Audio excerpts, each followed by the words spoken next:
We've got one final panel today on this issue. The chair calls Jennifer Allmon and Christina Green.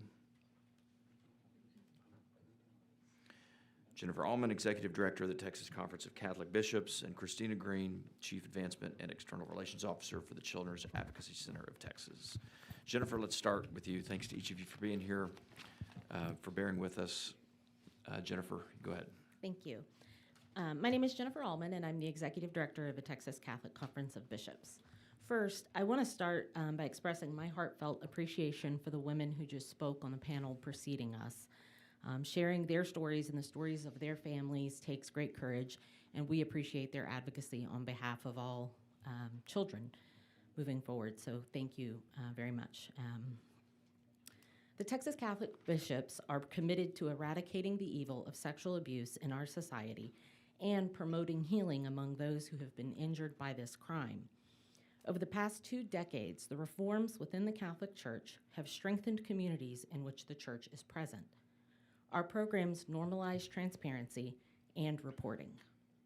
Our efforts are built on the research of experts and professionals in what is proven to keep children safe and prevent abuse. In brief, having adults educated in safe environment standards means every educated adult can be an advocate for children. More education means there are more individuals who can identify the signs of predatory behavior, which includes grooming done by a predator before abuse ever happens. Checking the criminal background records of everyone who has access to children provides insights into a person's past behavior, which can signal potentially abusive behavior. Texans are well served by laws which encourage safe environment programs, including reporting, and education in all institutions in which children and vulnerable adults are present. While good reform has happened, much more needs to be done, especially in regards to supporting survivors and healing from the trauma of abuse. The Catholic Church's publication of the names of clergy and religious who have been credibly accused of sexual abuse of a minor is an important step in transparency for survivors and their loved ones. This transparency can help bring about healing for survivors and transformation for our society by encouraging reporting and better transparency for victims to be aware. These principles of transparency and survivor centricity are also seen in the bishop's approach to civil non-disclosures. The disclosure or non-disclosure of information in civil settlement agreements involving sexual abuse claims should recognize the value of transparency and at the same time respect the survivor's right to privacy. Catholic dioceses do not enter into settlement agreements which bind the parties to confidentiality unless the victim survivor requests confidentiality specifically to protect their identity. In those cases, we will allow them to place a confidentiality waiver in the final settlement after it is negotiated. We do not demand confidentiality in our agreements, and we specifically protect our right to publish the name of the credible accusation on our website for continued transparency. So if legislation is considered next session, we could support legislation which prohibits or limits NDAs in child sexual abuse cases, especially if it follows this standard where the party paying the settlement may not request or demand confidentiality of the victim receiving the settlement. We believe following this approach is survivor-centric and helps to empower survivors to decide who tells their story and how their story is told. In 2019, Representative Scott Sanford passed House Bill 4345 in this committee, so thank you, committee.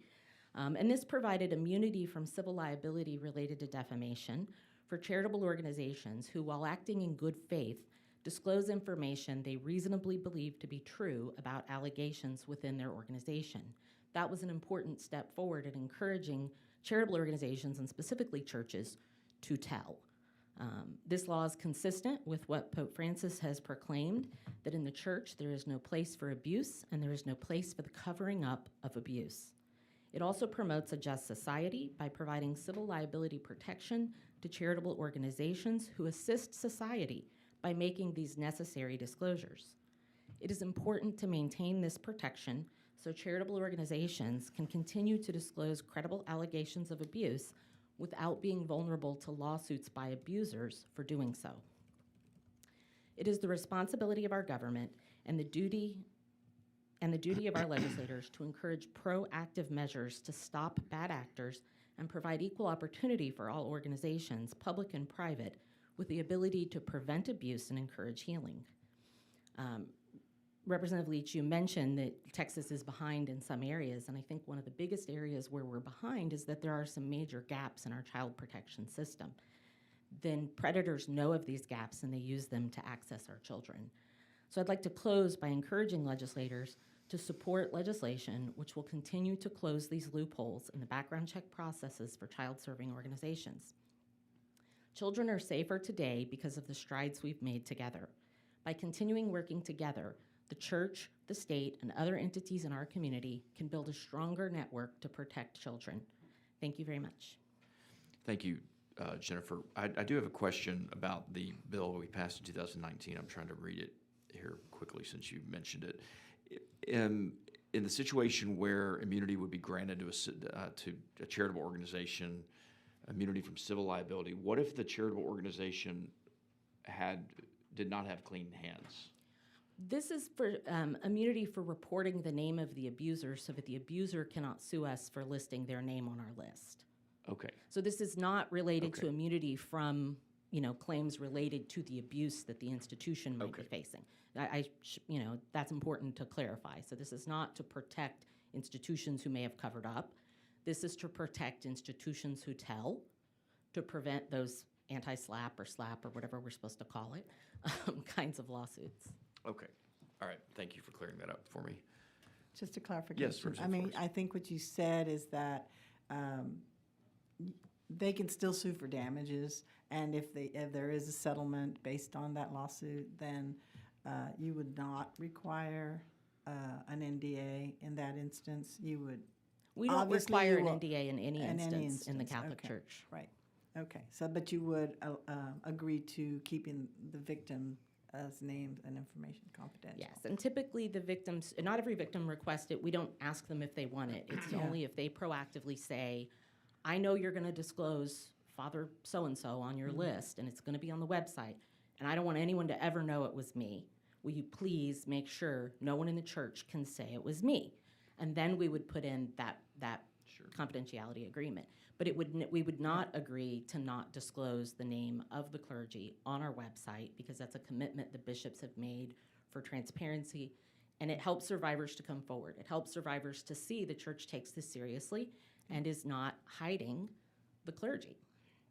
Okay. Thank you. So what happens now in a situation? So grew up a Baptist, still a Baptist, and I know so we have Sunday school teachers and lay leaders, volunteers at our church, and they all undergo training, especially those. I think all of them do it, but especially the ones that are involved in children's ministry, youth ministry, whatnot.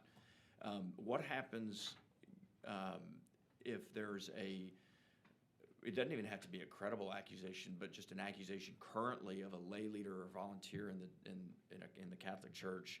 If there's someone who has gone to the leadership of their church or to one of the bishops or to a staff member and reports an instance of abuse, can you tell me what happens now in Yes. responding to that? Immediately, the phone call is made to the appropriate authorities, typically DFPS, but if it's an adult reporting something, then it may be, to a different agency and to the police. And so those calls are made, immediately within the statutory guidelines of the Reporting Act, which is, I believe, Chapter 261 of the Family Code, which, by the way, earlier there was a question that passed in 1995. That's when the mandatory reporting was passed in 1995. Right. And so we would report under that structure, but we'd also report to the Diocesan Victim Assistance Coordinator. Every diocese has a Victim Assistance Coordinator who's not an attorney. It's not the settlement person. It's a person who's there to assist victims as they come forward. And so the referral would be made to the Victim Assistance Coordinator to provide counseling and other support. Okay, so if for whatever reason an instance of reported abuse is not prosecuted, there's no action taken by DFPS or by local law enforcement or the authorities, but that victim maintains their position that they had in fact been abused by either an employee or a lay leader or volunteer. What does the church do in that instance? If let's say that lay leader or volunteer leaves that church and goes to another church, I'm concerned about passing the trash. And we see this. In fact, this legislature has acted on it in the public education context and even private schools. What happens in the church context? Because I've read repeated instances where it just kind of goes away quietly, but then that minister, that lay leader, shows up at another church and no one knows about it. No one at all. So in 2002, the Catholic bishops passed a charter for the protection of children. And it was an agreement that all bishops in the United States made to hold themselves to these standards of accountability related to abuse claims. Under that process, every diocese has a diocesan review board that is independent of the bishop, independent of the diocese, typically former law enforcement, judges, lawyers, psychologists, social workers, survivors. And that diocesan review board reviews every allegation, reviews it thoroughly, and reports back to the bishop on their findings, and then the bishop takes action to suspend the person from ministry or whatever the appropriate action is. All of that takes place after the referral to law enforcement. So law enforcement and DFPS are always the first call, always the first referral. Then victim assistance and diocesan review board move forward with the claim. In terms of we don't maintain a statewide database across dioceses of individual Catholics. Particularly when you're talking about lay volunteers, there's 9.5 million Catholics in Texas, and so we don't have a database of all of the Catholics. But if there is an instance where the review board finds that the allegation is credible, and even if it's a credible allegation of grooming, something that is not criminal grooming, but something that clearly this person is in an inappropriate communication pattern with a minor or vulnerable adult, then that communication can be made to the pastors within the diocese. I'm not sure what happens, but I can find out in terms of the communication between dioceses about someone. If there's, you mentioned that you do criminal background checks on anyone that has access to, so that's not just employees, would be any volunteer. Yeah, there's Okay. Different levels of background check depending on your access. So, for example, my children go to a Catholic school. So if I'm going to go on a field trip with my kids at Catholic school, I have to go through the full safe environment training.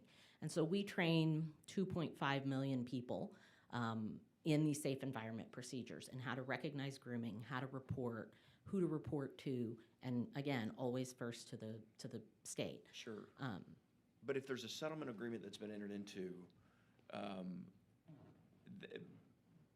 where someone may not have a criminal background, so there's a settlement agreement that's been entered into, but there's been no prosecution, there's been no conviction, so nothing would show up on a criminal background check. Correct. But if the person who that signed the settlement agreement, or they're the wrongdoer in settlement agreement A, how do they not then end up? How do we ensure that they're not just going on to another church? And you've just identified one of the biggest gaps in the state's child protection system. And so within the state's child protection system, you have these state agencies that have siloed do not hire lists. Do not hire lists that the state agencies operate are there for people who have done exactly what you've described. There's no criminal conviction, but everyone knows something inappropriate took place. The documentation is there for inappropriate behavior, for a boundary violation, for grooming behavior. And there's no way to track those people. And the church has the same problem. Sure. If absent criminal conviction, there's no way to track. But the state, for good reason, has put in place these do not hire registries. Currently, they're siloed. So predators know where the gaps are, and they exploit them.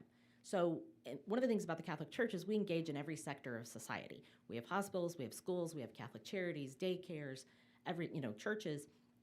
And so our HR might find that at Catholic charities, we can search the DFPS, do not hire list, and somebody pings. But if that person applies at a Catholic school, we are not allowed to check the DFPS do not hire list. We're only allowed to check the TEA do not hire list. Well, they didn't commit abuse in a school. They committed abuse in a residential treatment center. We can't find them. We run the check, they don't show up. Then we hire, we observe grooming behavior, and now because the grooming behavior occurred in a private school, we can report them to TEA and they can be put on the do not hire list because everything is siloed by agency. So we've been coming to the legislature for 10 years saying, please integrate this, please put it together. So last legislative session, Senator Colhorst and Representative Noble passed Senate Bill 1849 And they couldn't integrate the databases because of tech, but they could create a search engine that searches all databases and spits out an answer that this person is on the Texas Juvenile Justice Department list and the DFPS list, but not the education list in TEA. That database or that search engine is still under review, still being put together. It will be 2026 before it's operable.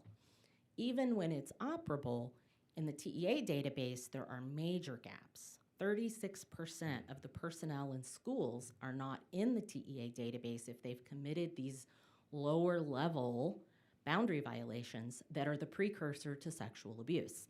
They can't be tracked because they're non-certified. That database only tracks certified individuals. 36% of the people in public schools are non-certified. That's 280,000 individuals who aren't tracked by that database. We're working with Senator Betancourt on a bill for next session that captures all school personnel. Now, it's going to have a fiscal note, so get ready to pay for it. Who's working on that? Senator Betancourt, Okay. as a part of his continued Pass the Trash efforts. Okay. TJJD has a similar problem. Their non-certified personnel are not covered. Probation officers are non-certified. I said TJJD, that's Texas Juvenile Justice Department, if you don't know. The other problem in the TJJD database is that an employee can be accused and have an allegation before them and quit and evade their do not hire list. You have to be fired to get on their do not hire list. In the TEA do not hire list, if you quit before being fired, you're placed on the list. So we'll be taking the language from the education code and putting it in the juvenile justice code in order to close the gaps. There may be more gaps that we haven't yet identified because of because we work in so many spaces, we can find some of the gaps. And when we do, we bring them to legislators and say, please pass a bill that closes these gaps. And so those gaps are gonna exist in each sector. And we do our best to close them and to continue our efforts on transparency that encourages reporting, because we want the predators who are looking for the gaps to realize that we're looking for them and have them not want to come and work for us. Sure. Okay. Representative Flores. And those were for credible accusations or actual convictions or? Credible allegations. So there may never be a conviction in some of these cases because it may not rise to the level of evidence that will generate a criminal conviction. But as the church, we can determine that even if the courts did not find it to be criminal, we find it to be a credible allegation, and so we're going to publish the name anyway. And as the church, we have that right and authority. But I'm talking about the do not hire list and all these different agencies. The do not hire lists are different in each agency. So there is a due process hearing at SBEC, the State Board of Educator Certification out of TEA.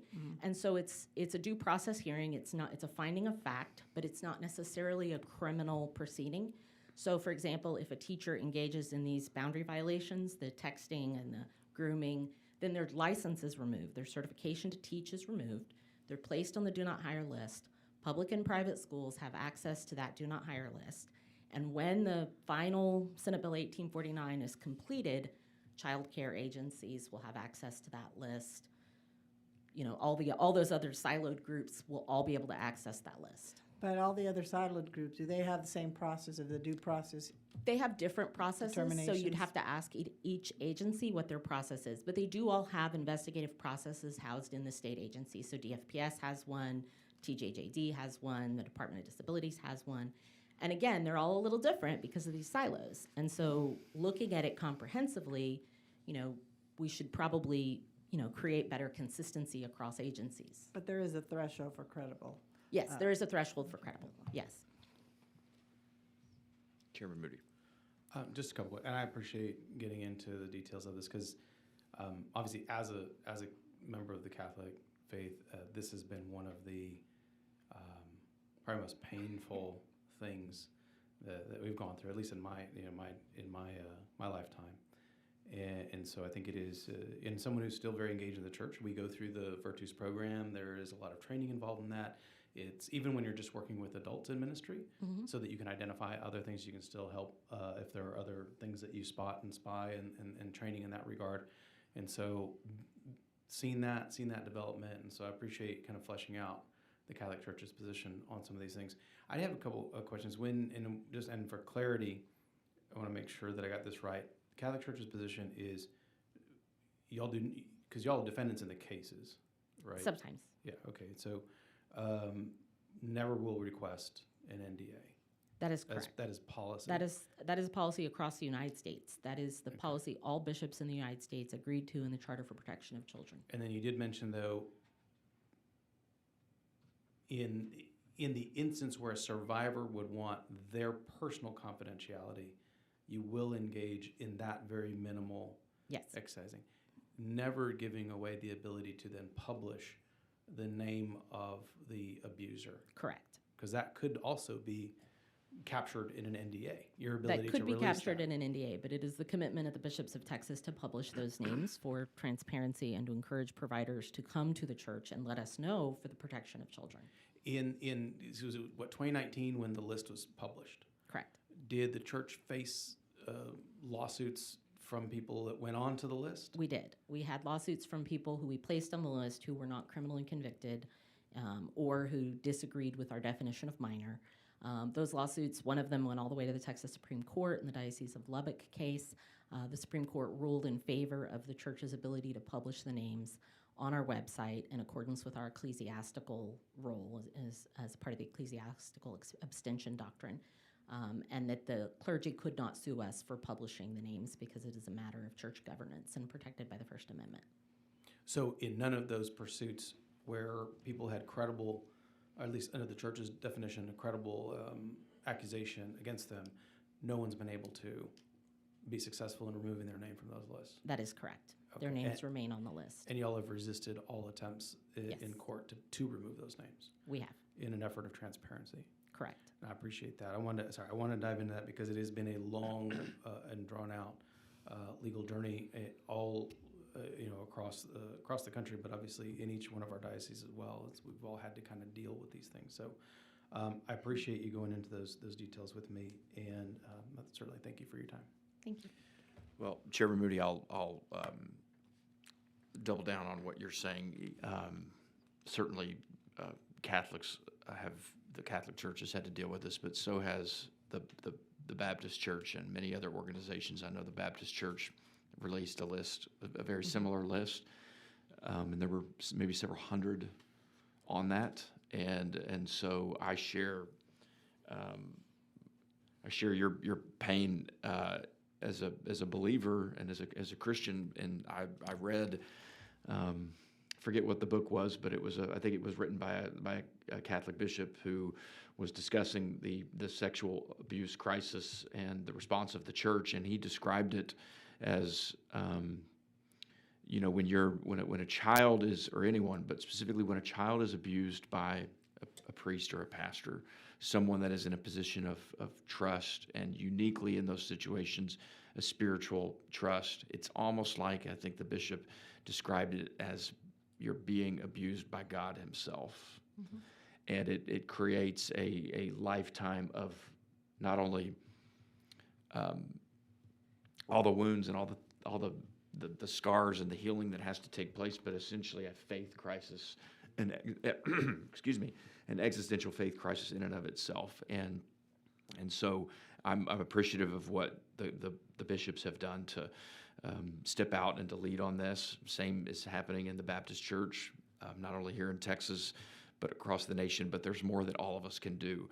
And what I want to make sure that this committee and the legislature is doing is ensuring that, as for the state of Texas, without fail and without question, we are always, always, always on the side of the survivors and the victims, period. And I want our state to be leading instead of following other states. And I'm hopeful that the Catholic Church, the Baptist Church, the Boy Scouts, the United States Olympics, private schools, public schools, everybody will help us and aid us in that effort. And that's really what today's interim hearing is all about. Members, other questions for Jennifer? Okay.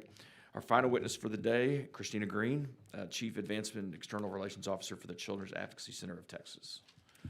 Thank you. I'm Christina Green. I am the Chief Advancement and External Relations Officer at the Children's Advocacy Centers of Texas, and we are the membership association for all 70 Children's Advocacy Centers, or CACs, in the state, as well as leading the charge to prevent child sexual abuse in Texas.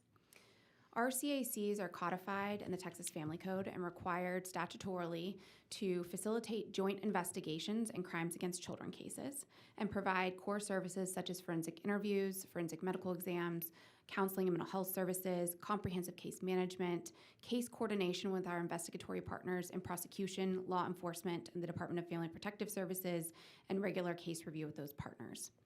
We serve over 60,000 new children every year, with the majority of those cases being child sexual abuse cases. So it is not hyperbole to say that we are the expert in response to child sexual abuse in the state, as well as the dynamics of child sexual abuse and recovery services related to this issue as well. As you've heard a lot throughout this hearing, and thank you so much to the incredibly brave and courageous survivors that testified before our panel, this is a crime of secrecy. And the dynamics of child sexual abuse are very important to understand in order to figure out where those holes are and where improvements need to be made to make sure that Texas is the safest and best state for children to be children. So you heard some data about the prevalence. Up until the last 2 years, we did not have prevalence data for the state of Texas for child sexual abuse.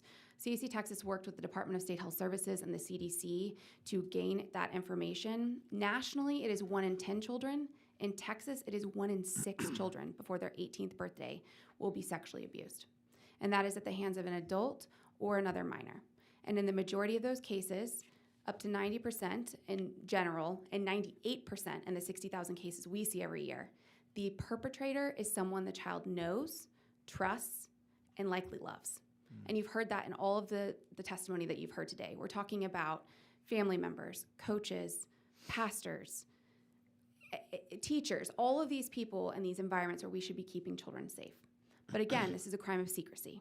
And so in that secrecy, that is where the shame festers and the opportunity festers for repeated victimization. So we have to make sure in this discussion and every discussion, we are acknowledging that just having this conversation is a step in the right direction. And I want to commend this committee for spending so much time and engaging with these panels on this issue, because this is an excellent step towards taking this issue out of the shadows and into the light.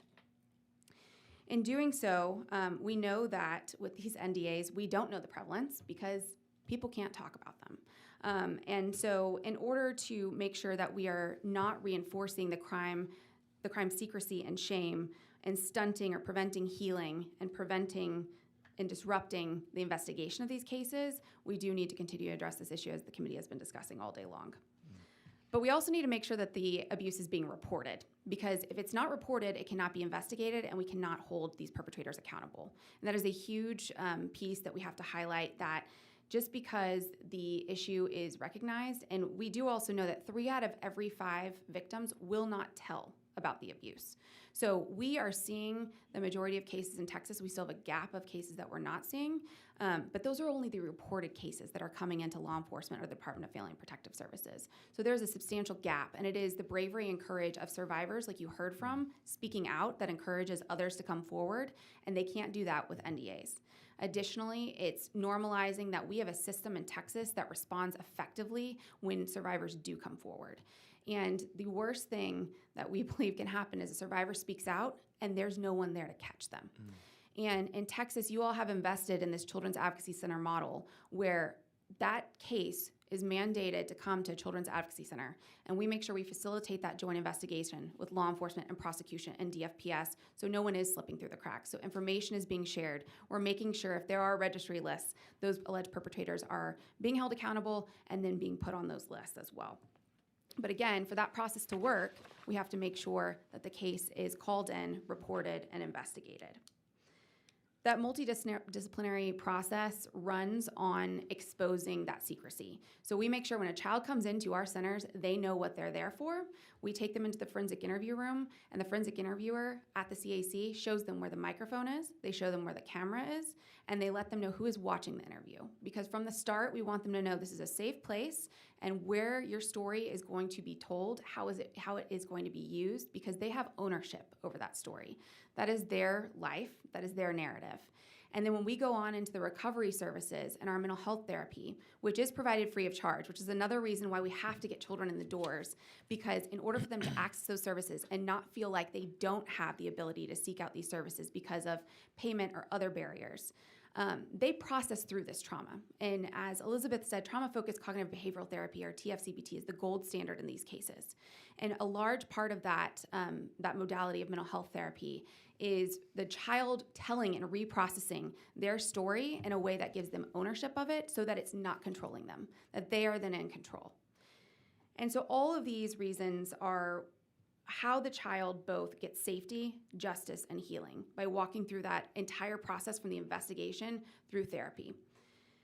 It also involves public safety and prevention of child sexual abuse, as you've also heard. We cannot hold these offenders accountable unless the child and family are engaged in the process.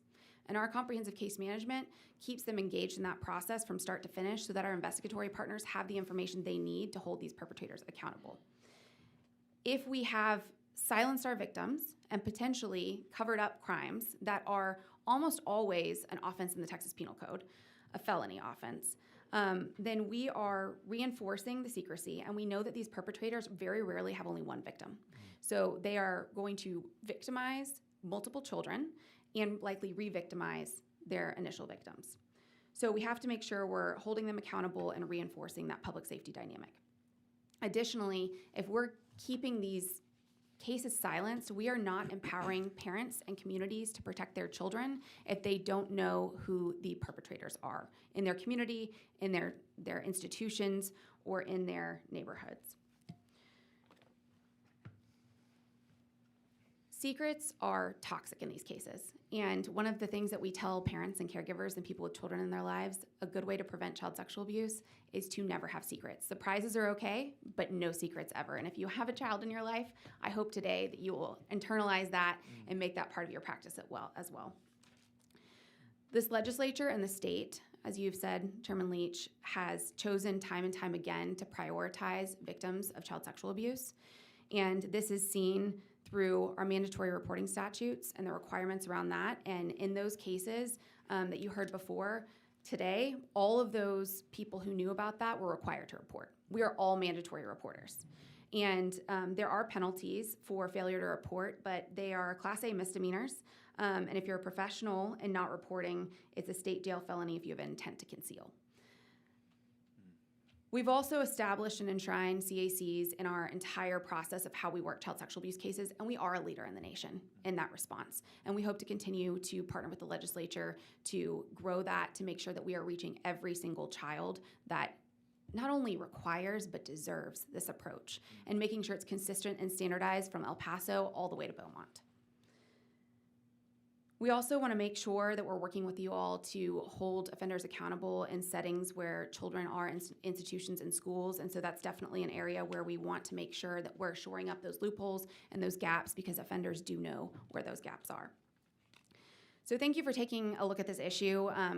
We don't tolerate child sexual abuse in this state, and we won't tolerate it in this state. And we want to make sure that we are here to support those child victims from the time that it happens to the prosecution of these cases, and we hope to continue to work with you all to shore up all of our public policy to make sure that we're doing that to the best of our ability from the top down, and continuing to find areas where we can improve and areas where we can work to prevent this from ever happening in the first place, because that is the ultimate goal, because we cannot investigate and we cannot prosecute our ways out of this. We have to find ways to prevent this from ever happening at the start.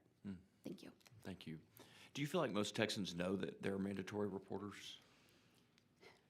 That's a great question. We actually just did some groundbreaking research around prevention and attitudes about prevention across the state, and surveyed thousands of Texans around attitudes and knowledge about child sexual abuse. And one of the questions we asked them was, do you know how to report, and would you know where to go? Do you know that there's a child abuse hotline? And most people said, I don't, but I guess I would Google it. So as far as knowing if they're mandatory reporters, I highly doubt that most of Texans know that they're mandatory reporters if they're not well aware of the child abuse hotline. So we do have some ways to go in letting folks know that this is the way that you have to proceed. And I will say, as someone who's worked in this field for over a decade and is an expert on this topic, I have encountered times in my life where I'm like, oh gosh, this seems like something, but like, is it enough to pick up the phone? And that is what DFPS and law enforcement are there to sort out. That is not for me to decide. That is not for anyone else to decide. And so we do need to find better ways of communicating that. We work very closely with TEA to communicate that to our school professionals, particularly because in institutions, and I think the testimony that you heard is outstanding of the just the way that the Catholic Church in the United States is institutionalizing that this is a priority to respond to and how to respond to it, that is not the case. There's a lot of concern about risk and liability, and that sometimes ends up with people not reporting, or if they bring up a suspicion, being discouraged to report. And that is still happening in some of our schools. And we have to figure out how to get around that because, again, that is prohibiting that child from seeking safety, justice, and healing, and then we are impacting other potential victims in the future as well negatively. Sure. I think we ought to think about doing a campaign in the state to advertise to Texans to communicate to Texans that they are mandatory reporters. We do it. We've done a lot of good work in human trafficking. There's a lot that we've put behind that. I mean, heck, if we can advertise the Texas lottery and how people should play the lottery, then we should advertise how people are mandatory reporters. Mr. Chairman, I was thinking the exact same thing, and it might also have the salutary effect of letting victims out there know Sure. that there are people and there's an organization and there's structure that cares about it, and you might actually get more people coming forward when they know there's a safety net out there. Yeah, I Well, think if we that's a look great at point. an issue like breast cancer, for instance, which we did not talk about at all, just not even 2 decades ago, right? Because it involved female anatomy. Now it is it is normal to talk about breast cancer and breast cancer screenings and talking to fellow women about, are you getting your mammogram starting at age 40 or 45? And we need to make this an issue that is not something that's shameful to talk about. We need to be able to equip caregivers and institutions with, so it is a campaign, and also it's bigger than that. It is social change and making sure that we're taking this issue and making it an issue that we can talk about just as we have today. And it is a hard issue, but the more that we talk about it, the more it becomes institutionalized in everyday communication. And an example of that is if you have a child that is going over to play at someone's house, do you know who's in that home? Do you know if there are one-on-one interactions that will not be monitored or interruptible? Those are things that we need to equip caregivers with. But if you're a caregiver, think about how uncomfortable that would make you to ask those questions. But if all of the parents are aware of that and are asking the questions, it's like asking, is there a pool in your backyard? Are you cutting up the food? So as we're going to our pediatrician checkup visits, is that included on the sheets that parents are getting on these milestone checkups? It's not right now, but it needs to be. And that's something that we're working with both the medical community and other professionals, because in those surveys, parents and caregivers said the people that they want to hear this information from are their medical professionals. That's who they trust. That's how we got car seats to become the norm. And so how do we look at these other societal issues that we have had to have major social change on, learn from that, and then start to chip away at it? And it's not going to be overnight, but if we don't start now, we are doing a complete disservice to the children today and in the future, and ultimately to our state, because those are our future adults and leaders of this state. Yeah, it's well said. Yeah, Representative One last Schofield. question. We've talked about the current situation a lot today, and we act as if sort of there's some sort of increase, and do we have any way of knowing, is there really an increase, or are people just becoming aware of it? I mean, we all are told, hey, when I was a kid, we could ride our bike, we could go anywhere. You know, I mean, sex hasn't changed, sort of deviant desires probably haven't changed much over the centuries.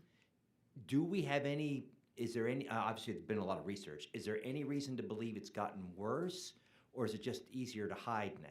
That's a great question. So as I said earlier, we've not had baseline prevalence data in the state of Texas until the last 2 years. So that is why we work with the Department of State Health Services and the CDC to start to gain that baseline data so we can actually measure it over time and measure our prevention efforts too, because we want to make sure if we're sinking resources, time, and efforts into prevention, is it working and can we measure it? And that's a good way to measure it.